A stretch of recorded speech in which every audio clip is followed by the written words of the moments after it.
तो अब हम पढ़ेंगे साझेदारी। साझेदारी एकल स्वामित्व के व्यावसायिक विस्तार के वित्तीयन और प्रबंधन संबंधित निहित दोष के कारण इसका तात्पर्य है कि एकल स्वामित्व जो होता है उसके अगर व्यवसाय को विस्तार आप देना चाहें तो उसमें वित्त संबंधी और प्रबंधन संबंधी कुछ दोष हैं। मतलब वित्त की सीमाएं हैं, बहुत ज़्यादा पैसा नहीं होता है एकाकी व्यापार में, और प्रबंध भी एक व्यक्ति कितना कर सकेगा। तो ये कुछ दोष हैं जिनके कारण एक जीवंत विकल्प के रूप में साझेदारी का मार्ग प्रशस्त हुआ, यानी कि साझेदारी एक मार्ग के तौर पे देखा गया। तो साझेदारी दरअसल क्या है? भारी पूंजी निवेश, विभिन्न प्रकार के कौशल और जोखिम में भागीदारी की आवश्यकताओं को पूरा कर देता है। यानी कि अगर आपको भारी पूंजी चाहिए तो उसकी आवश्यकता को भी पूरा कर देगा। अलग अलग व्यापारी अलग अलग प्रकार के कौशल में प्रवीण होते हैं, तो विभिन्न प्रकार के कौशलों की जो ज़रूरत पड़ती है उसकी भी ज़रूरत को ये पूरा कर देता है।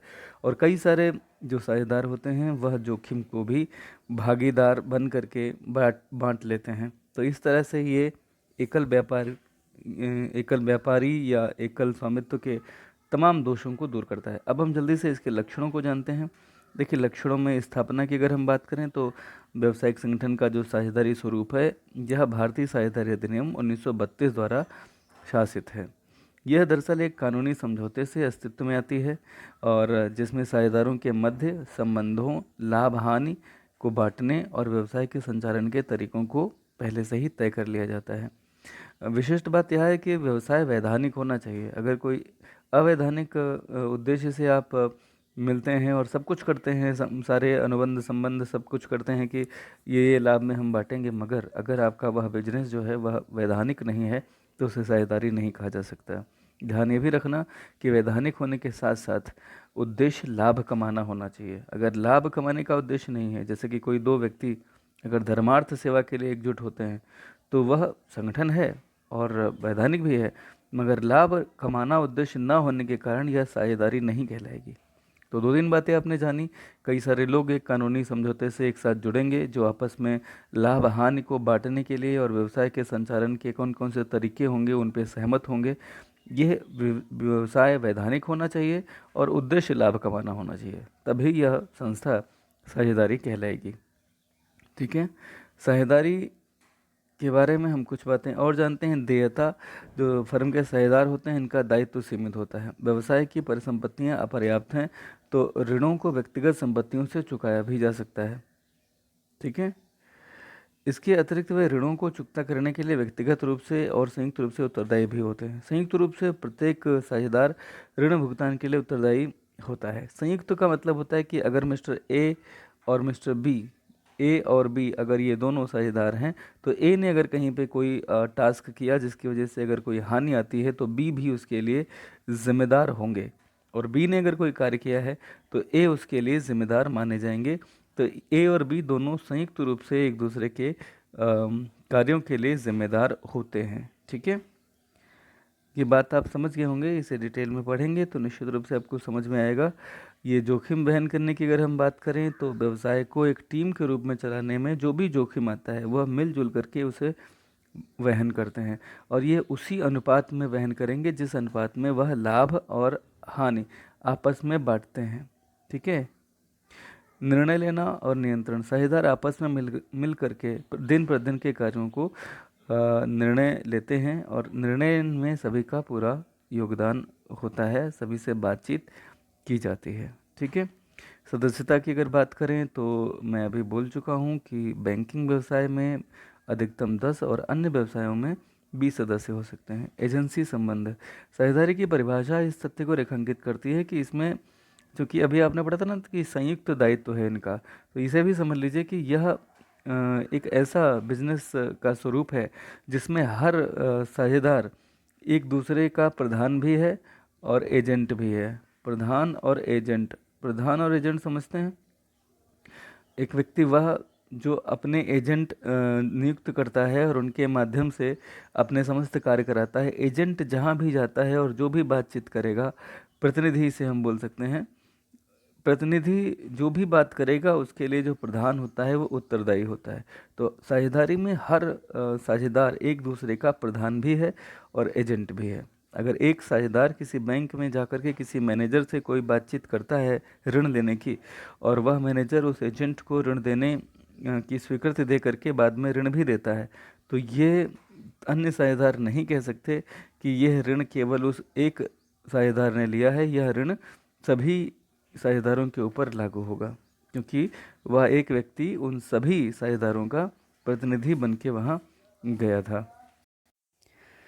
तो आप ये बात समझ चुके होंगे कि प्रत्येक साझेदार एक दूसरे का एजेंट भी है और प्रधान भी। आगे हम बढ़ते हैं, बात करते हैं हम साझेदारी के गुणों की। देखिए, गुण की अगर हम बात करें तो इसकी स्थापना और समापन आसान है। संतुलित निर्णय, साझेदार सभी मिलजुल करके सहमति के आधार पर निर्णय लेते हैं, तो इसीलिए निर्णय संतुलित हो जाते हैं। इसके बाद में अधिक कोष, एकाकी व्यापारी की तुलना में इसमें कोष काफ़ी ज़्यादा उपलब्ध हो जाता है पूंजियों के माध्यम से। सारे साझेदार जोखिम भी आपस में बांट लेते हैं, क्योंकि साझेदार ही सिर्फ आपस में मिलते हैं, इनको तमाम अन्य संगठन जैसे कंपनी वगैरह के की तरह अपने खातों को प्रकाशित नहीं करना पड़ता है। तो इनकी जो भी निर्णयन प्रक्रिया होती है वह गोपनीय रहती है और इसका लाभ भी इन्हें मिलता है। सीमाएं क्या हैं साझेदारी की? देखिए, असीमित दायित्व इसकी सबसे बड़ी सीमा है।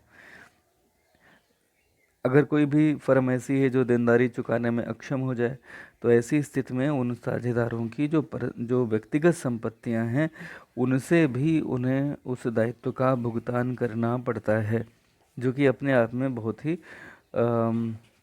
ऐसी स्थिति बनती है जिससे साझेदार बहुत बार जोखिम भरे और ज़्यादा लाभ वाले कार्यों को करने की हिम्मत नहीं कर पाते।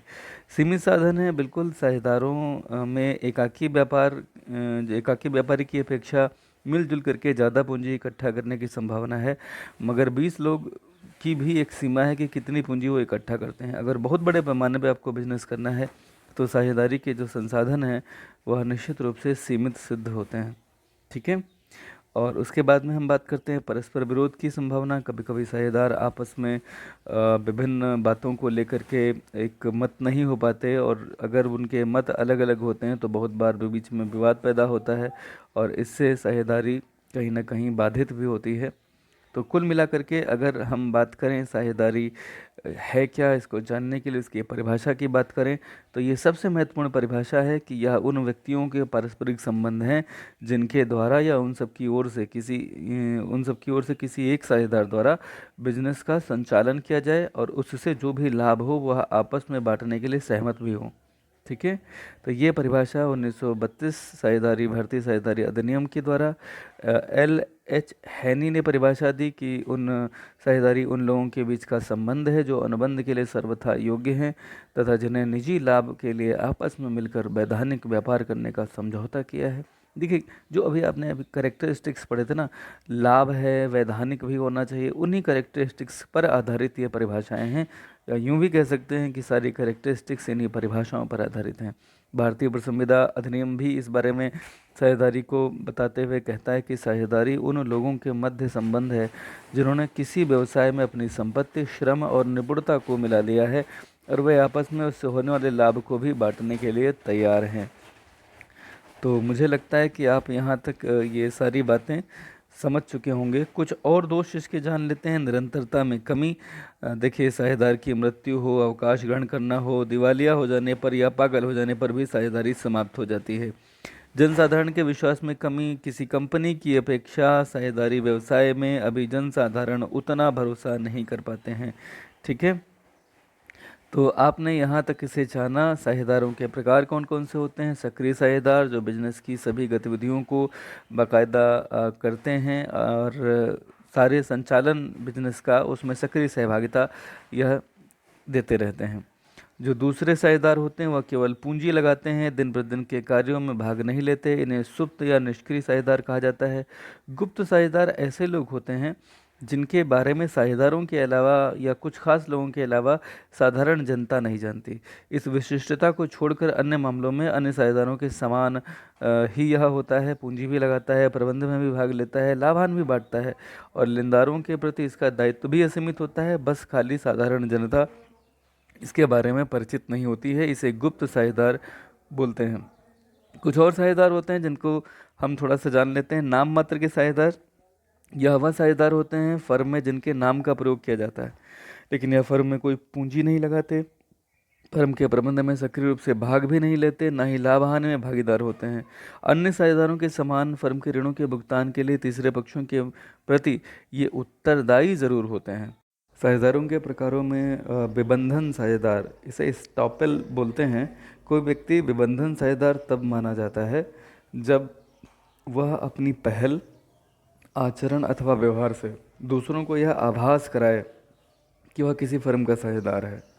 ऐसे साझेदार फर्म के ऋणों के भुगतान के लिए उत्तरदायी माने जाते हैं, क्योंकि अन्य पक्षों की दृष्टि में वे साझेदार होते हैं, भले ही वे इसमें पूंजी नहीं लगाते और न ही इसके प्रबंध में भाग लेते हैं।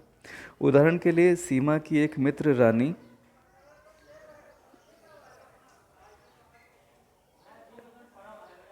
है, जो कि एक सॉफ्टवेयर फर्म सिंप्लेक्स सॉल्यूशन में साझेदार है।